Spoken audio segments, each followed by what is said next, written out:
Hi, I have the privilege of reflecting on the last year with you, which, just to be clear, is the last financial year, from July 22 to June 23. It's been a big year for Avivo and definitely a big year for me personally. You may know I took over from Rosie in November 22, and today, the day of filming, is actually the 2nd of October. So I'm coming up for a year in the role, and I think, but you might be able to tell me better, I'm finding my stride, and I couldn't have done that without the continued support from all of my colleagues. So here is my take on what's been happening at Avivo over the last year. We continue to support over 3,000 people and families across WA, the majority of whom are people who have a disability. The next big majority are people who receive support through aged care, and then a much smaller percentage of people who experience mental health challenges and are supported through the Mental Health Commission.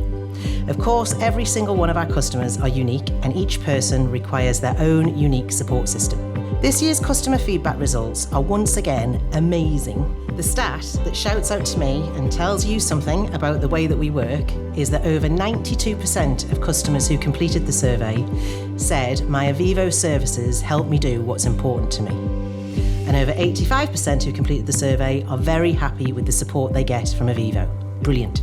An area that we need to get better at is making sure customers are supported to understand and track their funding. We know that funding is limited, so I totally understand the importance of knowing what you have in order to plan what you want to do with it. We're continuing to employ over 1,100 people, the majority of whom work in our communities with people and families. Our colleagues tell us all the time that what keeps them here at Avivo is making a difference in people's lives, within their teams and within communities overall. We have over 100 community teams who continue to grow and develop. Check out the annual report to hear about Team Kelmscott, who share how they work and why they feel the importance of a team that understands you and has your back makes all the difference to how they work. Let me talk about our impact. Last year we went back to our roots, person-centred practice. We developed good, solid training and support to get back to what we're good at, working with people where they're at in a way that helps them grow, develop and thrive.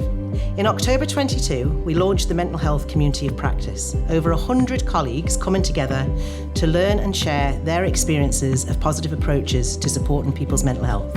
That's both customers and our colleagues. Our virtual reality pilot continued with many people, families and colleagues, exploring how this can be used, particularly in relation to supporting people who have dementia, and learning how virtual reality can spark off memories that may have been forgotten. Our annual report shares Norm's story. It's well worth reading. We continue to develop our specialised services, including shared living, an alternative way to helping people with accommodation and support. Brianna has been generous enough to share her experience in the report, so again, please go out and read it. Our family and carer service continues to go from strength to strength, and in 2023 we expanded the service to include services funded by the Mental Health Commission. We aim to help people who are caregivers to look after their own health and well-being. Our small but perfectly formed ICLS programme supports 29 people who experience mental health challenges. Take a look at some of the amazing progress people have made. Recovering from mental health challenges can be really hard, and I'm super proud of the work that this team do. UDirect is our plan management, support coordination and shared management service. And despite the financial challenges faced by this team because of the funding issues, they continue to provide a really valuable service to people. To help them make sense of the funding complexity, they bring support to life in a way that works for each person. Our positive behaviour support and nursing service continue to provide assistance to people around their behaviour, and in the case of our nursing team, clinical support to people, families and our teams. I want to share a little about our focus on getting smarter with how we do business and making the money work as best as it can. We've had to work smarter, and thankfully this last year our tech team have given us amazing reports that help us better manage our operations. To give you an example, we now have up-to-date reports that help us see in advance when customers' funding plans are coming to an end and gives us time to help them prepare for their reviews. Our business support teams have helped us better manage things like implementing the claimant provisions under the NDIS, recover money owed to Avivo from NDIS, and make sure we have minimal rejected claims. This has made a significant difference to our bottom line. We've also had to work more thoughtfully when it comes to the money. Every colleague across Avivo has helped us better manage things like overtime. Overtime is a great thing. However, managing this within team rosters has been challenging. And no doubt about it, the shift this year has been extraordinary. It's made a significant difference. Alongside this, we've also had to work at better managing over-delivery. This is where customers' funding has run out, and we continue to support people because it's the right thing to do, whilst we wait for the funder to come to the party.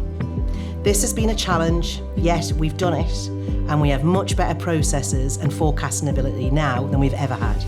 Let me talk briefly to our influence and efforts. 2022 and 23 have definitely been a big year for Avivo's leadership team. Making sure we understand the routes to influence and making sure we are absolutely solid on our key messages, things that we think need to change. Check out our annual report for more details. Finally, let me talk to invest in our culture. In mid-22, we held our first all-hands events across Avivo that give us all a chance to connect, share what's important, and make sure we all know what's happening in the Avivo community. This last year's events were also a chance to say goodbye to Rosie and to hear from me as Avivo's new CEO. Our investment in training has been excellent, with so much more available to our colleagues on really important things like supported decision-making, de-escalation techniques, and safeguarding. In the annual report, you can hear stories from our colleagues on their Avivo experiences, such as Laura Coleman and Linda Bunworth. You can also hear about our colleagues who were nominated for the NDIS Disability Support Awards. Team TJ, Megan Hayes and Trish Bentley, going the extra mile and customers recognising that. And you will also see that our colleague Deb Corden won the Regional Support Award for her work in the Wheat Belt. Our people were seen and celebrated at the awards evening. It was brilliant. It's official, Avivo is growing in our diversity. This means that we're acknowledging and recognising what it really takes to include everyone in the Avivo community. We continue to build better understanding of our First Nations people, taking part in events such as NAIDOC and Reconciliation Week. We've held cultural awareness events across Avivo and have had generous support and wisdom from many First Nations people. I want to particularly thank Robin Collard, our very supportive Noongar elder. We attended Perth Pride Parade alongside other organisations under the banner of Care Collaborative, and we celebrated International Day of People with Disabilities with a film festival. We want our workforce to better reflect the communities we support, and this last year highlights the progress we are making. It's excellent. You'll see in our annual report that our financial turnaround has been amazing. We've gone from Avivo's biggest loss of 8.6 million to a minor loss, almost break even. This is extraordinary and down to the whole organisation's efforts. Thank you. We know the future remains challenging financially, but based on last year's efforts, I absolutely know we can do it. Finally, Avivo has a board of 9 members, all of whom are voluntary directors, taking on immense responsibilities because they believe in Avivo and what we do. Our chairperson, Angus Buchanan, has been on the board for 13 years. Yep, 13 years. The last 3 has been the chair of the board. Angus is committed to ensuring people and families have the best support to live their life the way that they want. And he's always been committed to making sure Avivo supports our colleagues in the best way possible. There is no doubt about it, Avivo has benefited from the support and stewardship of Angus.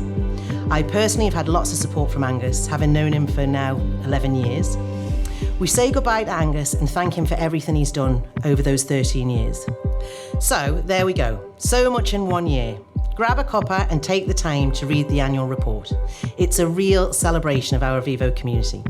What an amazing community we are. Thank you, everyone. You make a difference in so many ways.